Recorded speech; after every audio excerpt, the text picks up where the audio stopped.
दुनिया के हर एक हिस्से से कोई ना कोई प्राचीन सभ्यता जुड़ी हुई है जो कि आज भी जिंदा है। इन सभ्यताओं के अपने रीति रिवाज हैं जिन्हें लोग बड़ी शिद्दत से निभाते हैं, जिनमें से कुछ तो बहुत ही विचित्र, अजीबोगरीब और दिल दहलाने वाले हैं। उन्हीं में से हम आपको कुछ ऐसे रिवाज के बारे में बताएंगे जिसे सुनकर एक बार तो आप ज़रूर हैरान हो जाएंगे। यह जानकर आश्चर्य होगा, लेकिन यह सच है कि ब्राज़ील और वेनेजुएला की सीमा से सटे कुछ आदिवासी समुदाय अपने ही मृत रिश्तेदारों की अस्थियां खाते हैं। शव को जलाने के बाद बची हड्डियां और राख का सेवन किया जाता है। इसके लिए वो केले की सूप का इस्तेमाल करते हैं। यहाँ अस्थियों को सूप की तरह पिया जाता है। ऐसा करने से यह लोग अपनों के प्रति जुड़ाव और प्यार महसूस करते हैं। इंडोनेशिया एक ऐसी जगह है जहाँ के दानी ट्राइब एक अलग ही तरह की प्रथा को मानते हैं। यहाँ किसी भी व्यक्ति के मरने पर उसके परिवार की एक महिला की उंगली को काटा जाता है। मान्यता है कि ऐसा करने से मृतक की आत्मा को शांति मिलती है। इस रिवाज को इकिप्लिन कहा जाता है, जिस पर कुछ सालों पहले ही इंडोनेशिया की सरकार ने पाबंदी लगा दी है। हालांकि अब भी कई आदिवासी इसका पालन करते हैं। घर में अगर किसी की मौत हो जाती है तो मातम छा जाता है। अपने करीबी की दुनिया से चले जाने का इतना दुख होता है कि कुछ समय तक आप उससे बाहर नहीं निकल पाते।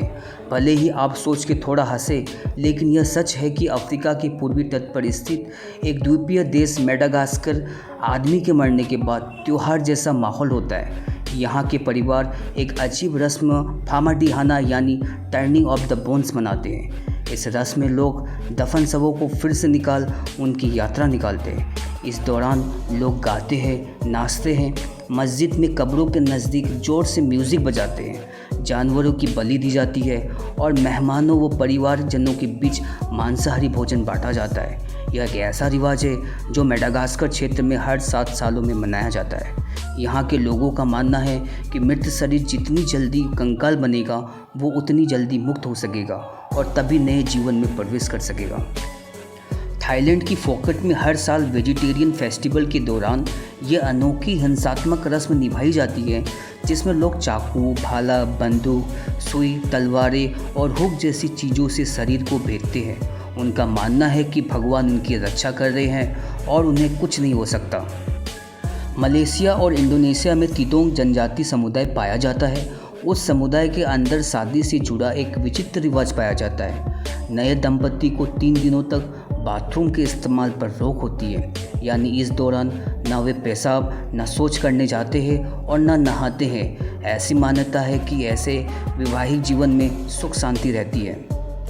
इंडोनेशिया के तना तरोजा इलाके में प्रचलित रिवाज आपको विचित्र लग सकती है, क्योंकि यहाँ जब किसी बच्चे की मृत्यु हो जाती है तो उसे तने में ही दफनाने का रिवाज है।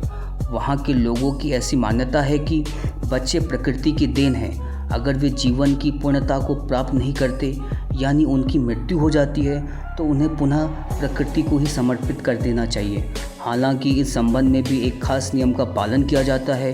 पेड़ में सिर्फ वे ही मृत बच्चे दफनाए जाते हैं जिनके दांत नहीं आए थे। मलेशिया के पेनांग में एक अजीब रिवाज है जिसमें धार्मिक मान्यताओं के मुताबिक देवताओं को याद किया जाता है। देवताओं को मनाने के लिए नंगे पैर आग के अंगारों पर चलना पड़ता है। ऐसा करने पर यह पवित्र हो जाएंगे। इसके साथ ही बुरी आत्मा और शक्तियों से उनका बचाव होगा। ऐसी ही परंपरा भारत के कई हिस्सों में मनाई जाती है। एक ऐसा रिवाज किर्गिस्तान, मालदोवा और चेचन्या में है। इसमें जो भी लड़का जिस लड़की से शादी करना चाहता है वो अपने दोस्तों या परिवार वालों की मदद से उस लड़की को किडनैप कर लेता है। ऐसा करना वहाँ कोई अपराध नहीं माना जाता और इस रिवाज के मुताबिक किडनैपिंग के बाद लड़के और लड़की के परिवार वाले उनकी शादी करा देते हैं। बंजी जंपिंग एक एडवेंचर स्पोर्ट है जिसमें अच्छों की हवा निकल जाती है। पैसिफिक द्वीप समूह पर स्थित बंदलेप गांव में बड़ी अजीब रस्में निभाने की परंपरा है, जिसे यहाँ लैंड डाइविंग या बंजी जंपिंग कहा जाता है। इसमें पहले तो गांव के लोग ड्रम बजाकर नाचते गाते हैं, फिर लकड़ी के ऊंचे टावर से पैरों में रस्सी बांधकर छलांग लगाते हैं। ऐसा करने से कई की मौत भी हुई है या फिर हड्डियाँ टूटी है। इसके बावजूद यह परंपरा जारी है। इनकी मान्यता है कि जितनी ऊंचाई से कूदेंगे भगवान उतना ही आशीर्वाद देंगे।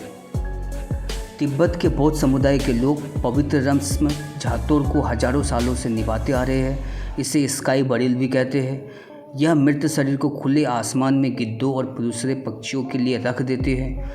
तिब्बत में मान्यता है कि इससे इंसान का पुनर्जन्म होगा। यहाँ मृत व्यक्ति की लाश को टुकड़ों में काटकर सबसे ऊंची जगह फैला दिया जाता है। तो दोस्तों, आपको संसार के इन सभी अजीबोगरीब मान्यताओं में से कौन सी मान्यता सबसे अजीब लगी? कृपया आप इसे कमेंट कर बताएं। धन्यवाद।